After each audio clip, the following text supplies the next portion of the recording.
Hello and welcome back to another vlog. Today has been a busy day, so we're gonna sit and chat and I'm gonna fill you in on what's been going on. Today is Wednesday. I have my glucose tolerance test today. I'm now 25 weeks, so you can do the 1 hour glucose test between 24 and 25 weeks. I'm already past 25 weeks. I was like, what the heck, let's just do it. Just took a shower, need to do my hair. Before my test, I made myself a little salad. That's what I'm gonna eat. Then I'm gonna blow dry and straighten my hair, and then we're off to the appointment. But today has been really busy because I have family coming in town, and so I've been cleaning all day, laundry, changing the sheets, that kind of stuff. And today I actually work a 24-hour shift, but I start at 5 p.m. today, so I do 5 p.m. to then 5 p.m. on Thursday. And then after my shift, I am going to the Beyonce concert. So I have been trying to figure out what the heck I'm gonna wear to her concert. I have no idea. I feel like I'm not cool enough. Like with everyone's like outfits on TikTok and Instagram and stuff, I'm like, oh my God, I need to step my game up. Okay, I need to get started on my hair so I'm not late to my appointment. Low-key kind of excited to take it. I hope I get a good flavor. I can't do orange. I hate orange. So we'll see what flavor I get. While I do my makeup, we'll talk about the glucose tolerance test a little bit just so you get more info on it, especially if you're around my week's station and you have your test coming up. Okay, I'll check back in a minute.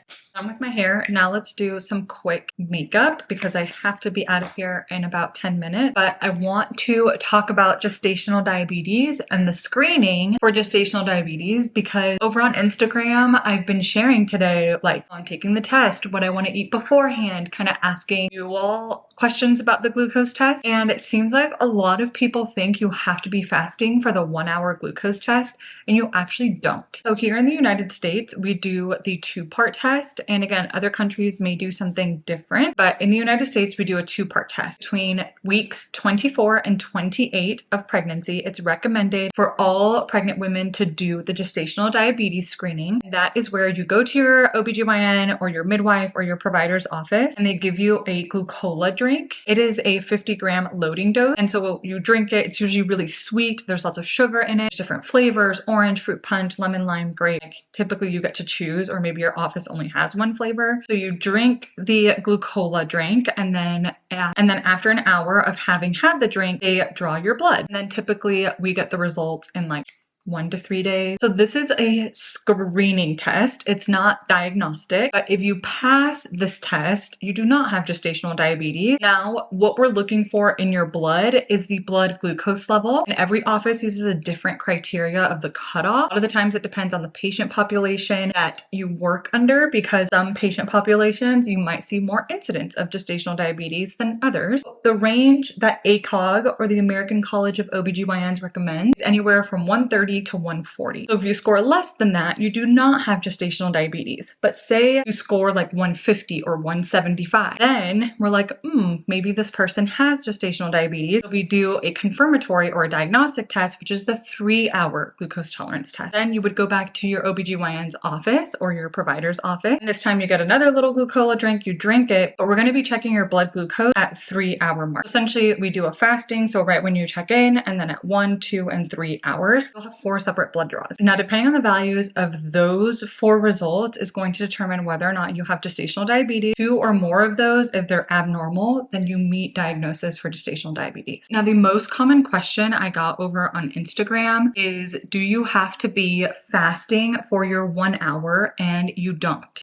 The 1 hour test, the purpose of that is to see how your body processes sugar during pregnancy. So we want you to eat like what you would normally eat throughout your day, because how you eat throughout your day, and then if we give you in the middle of the day like a really high sugar dose, your body should be able to regulate that sugar out your pregnancy, because there's going to be days throughout your pregnancy where you're craving something really sweet and all of a sudden you get this sugar rush and you eat a lot of sugar. Your body should be able to process that sugar appropriately. So that's why you don't have to be fasting for the 1 hour glucose test, because we truly want to know, how does your body regulate a lot of sugar at one time? Is it working appropriately? Now, for the 3-hour glucose test, we want you to be fasting, because at this point we're like, they failed the 1 hour. Like, what really is going on? Was it just a fluke, or do they really have gestational diabetes? So with this test, we want you to be fasting for at least 8 hours. So I usually say, nothing to eat or drink after midnight, and then you come to your appointment at 8 a.m., 9 a.m., whatever it may be. Now we know that you're fasting, and if we give you a lot of sugar on an empty stomach all at once, again, your body should be able to regulate all of that sugar throughout pregnancy. If you fail your 3-hour glucose test, we know that your body is struggling to regulate all of this sugar. So that is diagnostic for gestational diabetes. That kind of makes sense. Now, if you were fasting during your 1 hour, is that okay? Yeah, that's fine. I don't want you to like worry and panic that you did something wrong. I'm just saying that you do not have to be fasting. If you guys want more information on gestational diabetes, I don't think I've ever made a full YouTube video on it. So please let me know and I can get that done for you guys. Okay, I'm gonna quickly finish the rest of my makeup and then go to my appointment.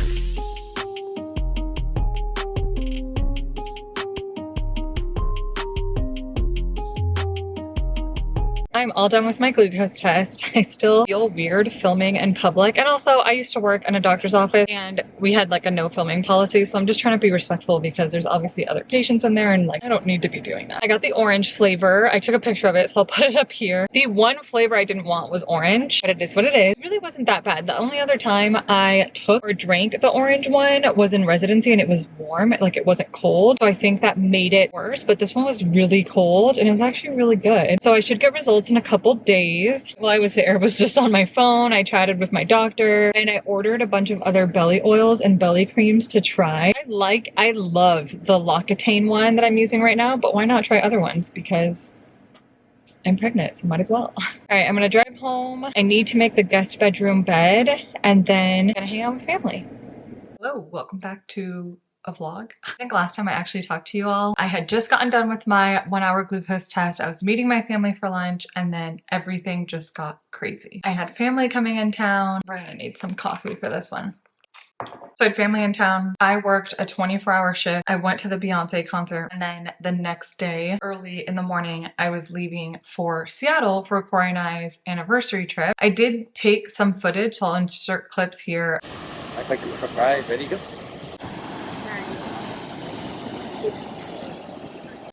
Here they come. Zoom out a little bit. Maybe like the concert, or at least what I wore, because I loved the outfit that I wore. Beyonce put out a dress code for the concert because of Virgo season and her birthday. Also, I'm just going to be getting ready while we chat because there's a lot I want to cover. This is just like this is what's been happening because I haven't talked to you in a week. La Roche-Posay.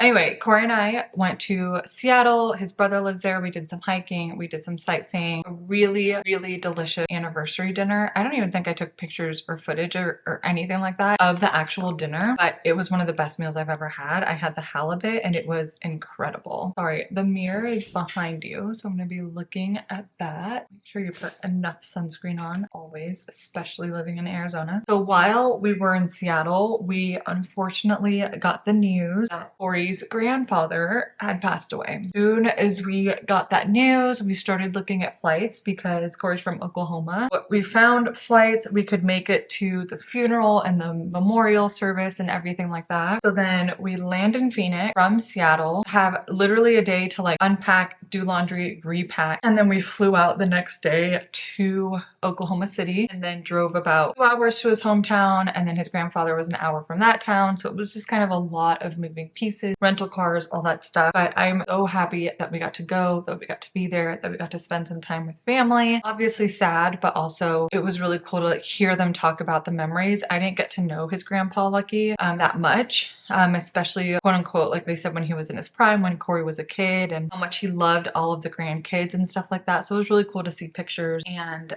hear the stories. But that's why I hadn't been vlogging or keeping you guys up to date, just because there were so many moving pieces and it just got really busy. Okay, sunscreen's done. The purpose of this video and why I really wanted to sit down and make this, originally I was just gonna do a vlog in my life, and then halfway through with everything going on, I was like, you know what, I actually want to make a video on what it's been like for me going through pregnancy as an OBGYN. And I've really liked making these videos where I'm just like, I don't have to be made up in the same background. I like doing my educational videos like that, or just like sitting down and talking. But this one, I'm like, whatever, I'm just gonna sit down, get ready with you guys, and really just share my heart with you on this whole pregnancy journey, because it has been interesting to say the least. Next up, we're gonna do foundation. I love this Lancome Paint Idol Ultra Wear. I know they recently changed their formula. It is still just as good. I love it. It is just natural, good coverage. It works for me who has oily skin, and I love it. So honestly, prior to becoming pregnant, I always wondered like, oh, what kind of pregnant person am I gonna be? Like, what is all my medical knowledge gonna like go out the window? Am I gonna just like forget everything? As my baseline, so you guys get to know me. I'm a pretty chill person, and that trickles over into my life. It trickles over into my career and my job as an OBGYN. Obviously, I work in an environment that can go from 0 to 60 very quickly, laboring patients, pregnant patients during surgery, working in an OB triage setting when stuff can come in, like a pregnant woman who's been in a car accident or something like that. Like, you work in an environment that can change like that. You can panic, you can start yelling, you can start being calm, you can be quiet, you can retract back, not want to step in, not want to get involved. So I've seen the whole spectrum of stuff. And as a whole, I like to think of myself, and I think I am very calm, cool, collected, because I've seen situations where people just panic and it never ends up well. I remember during residency, we had a really crazy shift where everything, it was like, could one other thing go wrong? It was just one of those situations. And at the end of my shift, my attending pulled me aside. I was a chief resident at that point, so it was in my last year. And my attending pulled me aside and was like, in a situation that's so busy and stressful and chaotic, you kept your calm and you were still able to effectively communicate with the family and the team. And that has forever stuck with me. Like, that is such a compliment. And to hear that, I was like, okay, this is definitely how I want my career to be. I don't want to panic, even though inside I'm probably panicking, but on the outside, I want to appear calming, peaceful. We're gonna take care of this. It's gonna be okay, and still be able to kind of really explain to patients what's going on and stuff like that, so that the family understands, the patient understands, but also being able to communicate with your team, right? Because that's so important in medicine. So hearing that compliment from my attending, like, I just thought it was the coolest thing. So knowing that about me and how I am, do you all think this is how I've been throughout pregnancy, or did something change? March 31st, I take my positive pregnancy test. If you saw my pregnancy announcement video, then you saw that little clip of when I actually took my pregnancy test. But as soon as it read pregnant, it was positive, I had this moment of like, oh crap, what do I do now? And I kind of panicked. I called my friend who is also an OBGYN, and I was like, what am I supposed to do now? Like, what's the next step? And she just laughed at me, and she obviously like congratulated me, and she was like, you're just having a moment because obviously it's positive, you're pregnant. And she's like, are you taking a prenatal vitamin? I was like, yeah, of course I am. And she was like, you know, no alcohol, went through like a quick list of foods, like don't do this, don't do that. And she's like, but just enjoy this moment, like call Corey, include him, tell him what's going on, like surprise him with the news. So exciting. So it was just literally that like split second of like, you're pregnant and this is going to just be life-changing, right? But after talking to her, I was like, oh my God, she's right. I know all of this stuff and information. I think I just needed a minute to like hear it from somebody else. All right, we're gonna do the COSA concealer, and I really like it. I'm not gonna lie. Initially, after finding out I was pregnant, doing the calculations when I took my positive pregnancy test, I was around 4 weeks pregnant. I knew that I wasn't gonna be able to see anything on ultrasound then because it's way too early. But I'm not gonna lie, initially I was really worried about a miscarriage just because I know it's really common. I see it all the time. This is obviously my field. And because I was so early, I knew I wasn't gonna be able to see anything on ultrasound. As soon as I turned like 5-6 weeks, I scanned myself just through my abdomen, and I could see like the faintest little gestational sac, and it kind of made me feel better. I was like, okay. I was also nervous for like an ectopic pregnancy or the pregnancy not being in the uterus or something like that. And at 7 weeks, I had our sonographer actually scan me, and everything looked perfect. It was right where it needed to be. Heartbeat was good. So it made me feel better. And then from that point on, I honestly scanned myself all the time. But I was still in the first trimester, so I did still have some worry. So I knew early on that I didn't want to share with anyone that I was pregnant until I was out of the first trimester, because the chance of a miscarriage is a lot lower once you're out of your first trimester. So Corey and I decided not to tell anyone, or at least not like a whole lot of people, until I was out of the first trimester. So during this time, I was still pretty worried and did have some anxiety that something would go wrong or that I would have a miscarriage. And you know, it's just, I think it's because you're around it so much in my field. And I honestly just wanted to know so that we could, okay, miscarriage, take medication, have a procedure, whatever it may be, get it over with, and then start trying again. Like, that was my mentality. I just wanted to know. Anyway, so during that time, I prayed and I was like, Jesus, like, please give me a sign that everything is going to be okay and that pregnancy is healthy, because I was having a lot of anxiety and a lot of worry around the whole situation. I was like, give me some sort of sign so that I know everything is okay until I can feel regular movement. And I think I played myself because I think my prayers were answered, because the following day, nausea and vomiting started, and nausea and vomiting continued until about 23 weeks when I would feel regular movement. So yeah, the nausea and vomiting was pretty terrible. It really took me out. But I was like trying to view it in the sense of like, this is a good thing. This is a reminder that everything is going well and that everything is healthy. It just sucked. I first started feeling movement around 17 to 18 weeks, but it was nothing consistent. By about 23 weeks, when the nausea went away, I've been feeling this baby move constantly. So prayers were answered, which is a good thing, but man, was it hard. At the next point, after I had my first appointment, like it was really funny. It was more of like a catch-up session because I don't need all of the regular education that someone who isn't an OBGYN would need at a first OB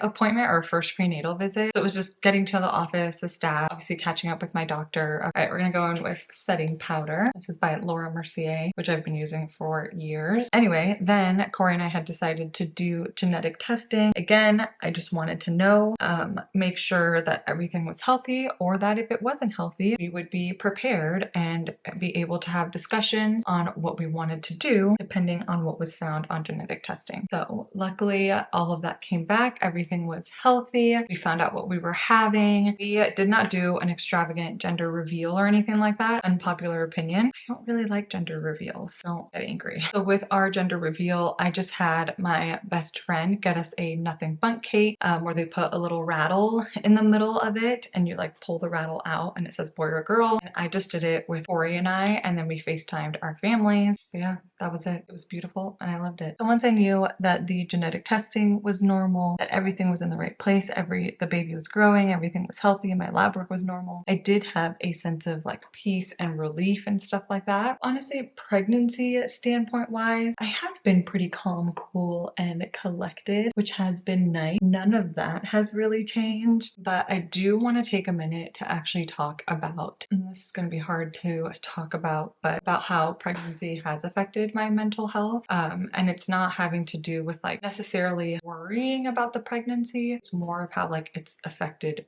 me. Let me dust this off so I don't look completely ridiculous while I talk about that. You know what? I'm gonna quickly finish my face so I can actually like sit down and focus on what I want to say, because I do think this is important and I want it to be able to help other people who may be in my same situation.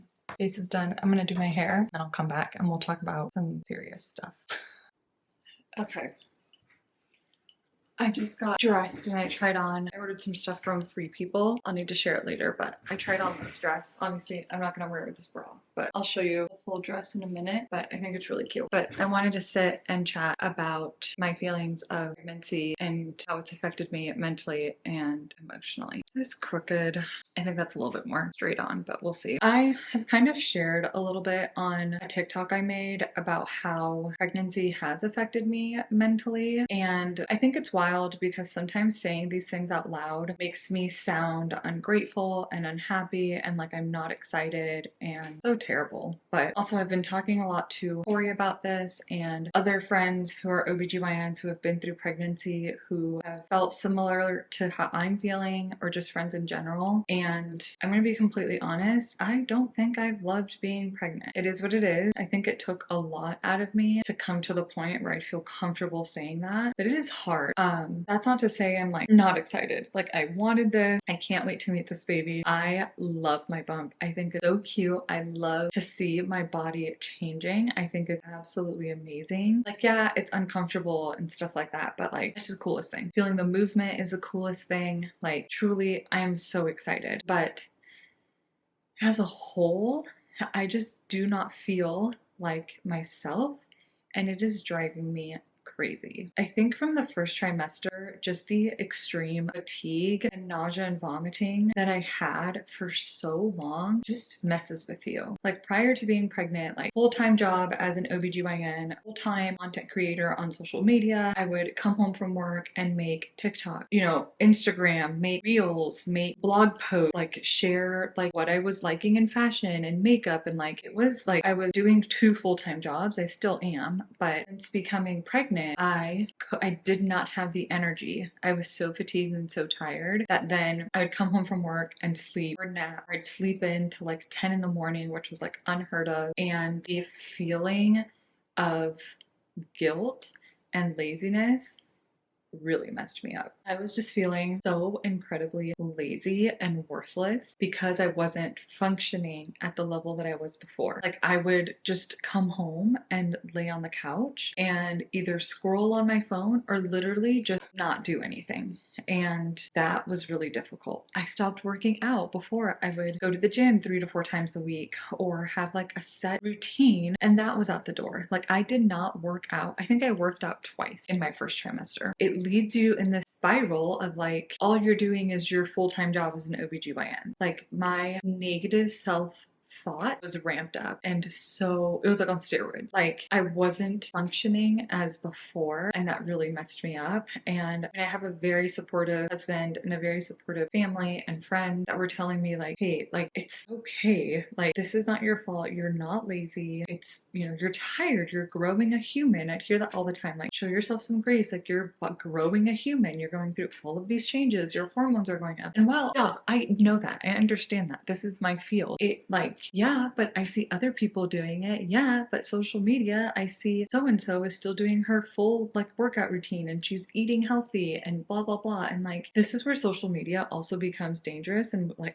actually made my mental health worse, because now you're comparing yourself to all these other moms that on Instagram and on TikTok have it all together, or they're on their third pregnancy, so they're taking care of like 2 little kids plus doing it all. And meanwhile, I'm like, you know, fast forward to I get to 23 weeks, my nausea and vomiting stopped. I'm feeling regular movement. I have more energy. I'm working out more. I'm going more on like incline walks or wanting to do weightlifting, like overall just feeling better with more energy. And I was so much more happier. And that's not to say that I wasn't happy for 23 weeks. It was just like I would have good days and bad days. But at 23 weeks, it was like everything was getting brighter. Everything was getting better.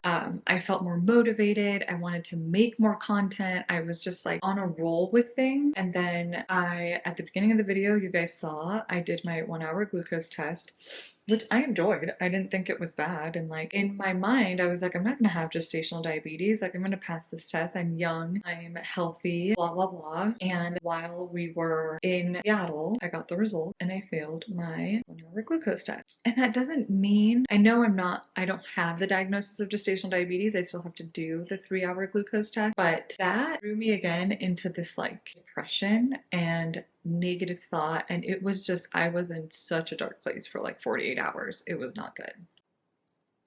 Like I started texting with my friends that were OBGYNs and I told them that I didn't even feel by that much. It was like 145, which the cutoff is like 130 to 140. So it's not bad, but I just went into this dark place of like, I don't feel like myself. I had nausea and vomiting till 23 weeks. I get 3 weeks of feeling better, of finally feeling a little bit like myself, of having more energy. And now this. Now I have the risk of gestational diabetes and like immediately feeling guilty that I wasn't doing enough, that, oh, it's because I didn't work out in the first trimester because I ate a lot of sweets and I ate a lot of ice cream and I did this and that and I like failed this baby. And it was so bad. It was like the day after I got the news that I failed my 1 hour, it took everything in me to get myself out of bed that morning. Like I got up because I knew my dogs had to go out to pee, so I let them out and then I just immediately laid back down in bed. And I wasn't even, I was on my phone for probably like 10-15 minutes, and then I was just laying there looking up at my ceiling, watching the fan just turn and turn. And it was like negative, negative, negative. You did this, you haven't been doing your best, you haven't been working out, your diet could be better, you know these things, why are you being so stupid, you're hurting your baby.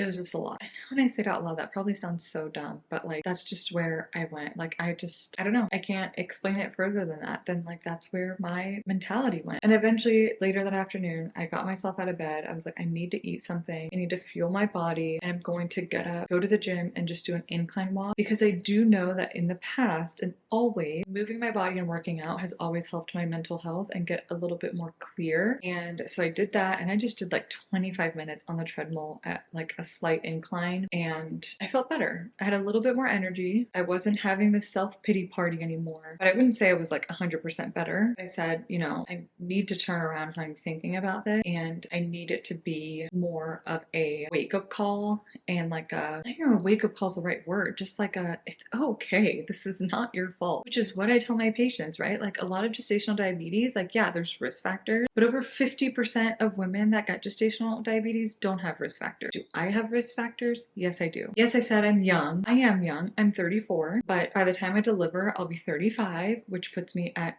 risk because I'm advanced maternal age. So that's a risk factor. Do I lead the best diet? No. Can I exercise more? Yes. I have a family history of diabetes. My father's a diabetic. So it's like in my genes. Like my grandfather died due to complications due to uncontrolled type 2 diabetes. So it's like genetics plays such a big role into all of this, right? Like this isn't just quote unquote my fault. Like never blame yourself if you're in my situation. Also the placenta makes hormones that work against you. Your ability to process sugar when you're pregnant is different. I need to make a whole video on gestational diabetes. But anyway, I sat down with Cora and we were like, let's try and change our mindset and view this as a positive thing, in the sense of like, I may not have gestational diabetes. I haven't even done my 3-hour to confirm it. But even if I don't, I'm going to change my diet and exercise routine because I need to learn more about nutrition and food in pregnancy, outside of pregnancy, not only for this baby, but also for my life. Because looking back at my genetics, my family history, I'm at risk. That mentality I'm working on and changing. I've ordered books, researching a little bit more. I am excited, a little bit frustrated, but I am excited to kind of do more research on that and be a little bit more self-aware of what I'm feeding and fueling my body with. All that to say, it's been an emotional roller coaster. These emotions of being happy and excited about this baby and about pregnancy, but also not feeling like myself, feeling more negative, and like those two emotions together, it's like, it's crazy. Now I've made several videos on like depression in pregnancy, anxiety in pregnancy, and we know that those conditions can worsen in pregnancy. And I've never been diagnosed with depression. Like honestly, those 2 days where I spent just like laying on the bed staring at my ceiling, I was like, I think this is a mini depressive episode. Like I never felt that in my life before. That feeling of like, I physically cannot peel myself off this bed. Like I have zero desire to do that. I didn't even want to be on my phone. I didn't want to talk to anyone. And so it's really eye-opening because there's so many people that feel that way at baseline, not outside of pregnancy, right? That's major depression. And I was like, this is hard. Going through that myself, like it's really eye-opening. So to know that someone, let's say someone, you know, prior to getting pregnant has that diagnosis of depression and then gets pregnant and then starts experiencing all of this, and depression can get worse during pregnancy, like it is so hard. And this is why it's so important to seek out help, right? Reach out to friends, to your doctor if this is something that you're struggling with, because like I said, me, who doesn't have this at baseline, have really struggled with it throughout pregnancy. Now, have never been officially diagnosed with anxiety, but I know that I have high functioning anxiety. By doing my own research, obviously studying it in medicine, I'm just able to hide my anxiety a little bit better than most people. Not to say that that's a good thing by any means, but it's just been crazy. I don't even know if I'm effectively communicating this. Once I edit this video, I'm gonna look back and be like, this probably sucks, but still gonna post it because I think having these conversations help another person feel less alone, because you are not alone. Sometimes when I was in those feelings of self-pity, feeling very sad, depressed, but excited at the same time, I'm like, I'm not the only person going through this. Like there's 7 billion people in the world. Like I cannot be the only person that has felt this way. So that's why I'm like, I need to talk about this. Even though people are gonna say it's taboo or you shouldn't talk about that. You should just be happy that you're pregnant and blah, blah, blah. I'm like, I'm gonna share it because I hope that it can help one person. Anyway, that's it. I just thought I would share my feelings and my heart with you all. I feel like I could continue talking about this and continue sharing. So I just want to help others not feel alone, because we're not. Okay, that's it. I'm just gonna end the video here, and I hope this helps at least one person. Let me know in the comments if you're struggling or feel the same way that I felt, so we can help each other out. I love you guys. Thank you for watching and sticking with me. I'll see you in my next video. I love you. Have a good rest of your week. Bye.